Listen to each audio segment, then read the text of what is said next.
Zimbabwe সিরিজের প্রথম ম্যাচে মোস্তাফিজুর রহমান খেলবেন না। সাকিব আল হাসান থাকতে পারেন শেষের দিকের ম্যাচগুলোতে। আজ এমনটি জানিয়েছেন প্রধান নির্বাচক গাজী আশরাফ হাসান লিপু। জিম্বাবুয়ের বিপক্ষে সিরিজের আগে ৩ দিনের প্রস্তুতি ক্যাম্পের জন্য আজ ১৭ সদস্যের দল ঘোষণা করার পর এমনটি জানান গাজী আশরাফ।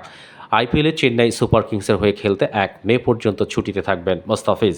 জিম্বাবুয়ের বিপক্ষে সিরিজ শুরু হবে ৩ মে, তবে প্রথম ম্যাচে তার না থাকার সম্ভাবনা বেশি, জানিয়েছেন গাজী আশরাফ। মোস্তাফিজের মতো প্রস্তুতি ক্যাম্পে নেই সাকিবও। বিশ্বকাপ থেকে আঙ্গুলের চোট ও চোখের সমস্যা নিয়ে ফেরা সাকিব জাতীয় দলে হয়ে ফেরেন সর্বশেষ শ্রীলঙ্কার বিপক্ষে দ্বিতীয় টেস্টে।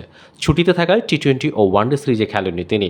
বাংলাদেশের হয়ে সাকিব সর্বশেষ টি-20তে খেলেছেন গত বছরের জুলাইয়ে আফগানিস্তানের বিপক্ষে, তবে খেলেছেন প্রিমিয়ার ক্রিকেট লিগের প্রথম পর্বের কয়েকটি ম্যাচে।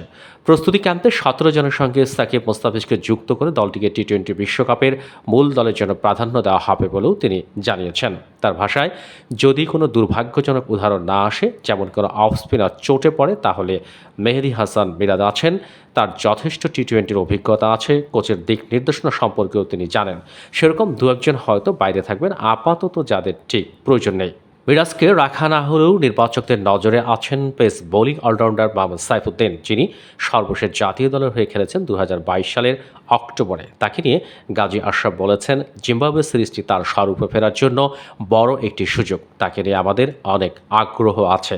শ্রীলঙ্কার বিপক্ষে শেষ ওয়ানডেতে চোট পাওয়া সৌম্য সরকার এখনও সেরে না উঠলেও এই দলে আছেন। তাকে নেওয়ার কারণ হিসেবে গাজী আশরাফের ব্যাখ্যা, তিনি চোট থেকে ফেরার প্রক্রিয়া আছেন, সেখানেও তার একটা নিবিড় পর্যবেক্ষণ হবে। ট্রেনার ফিজিওরা তাকে দেখবেন, তবে কৌশলগত দিক থেকে যে লেকচারগুলো হবে সেগুলো যেন অংশ নিতে পারেন, তাই তিনি দলের সঙ্গে থাকবেন।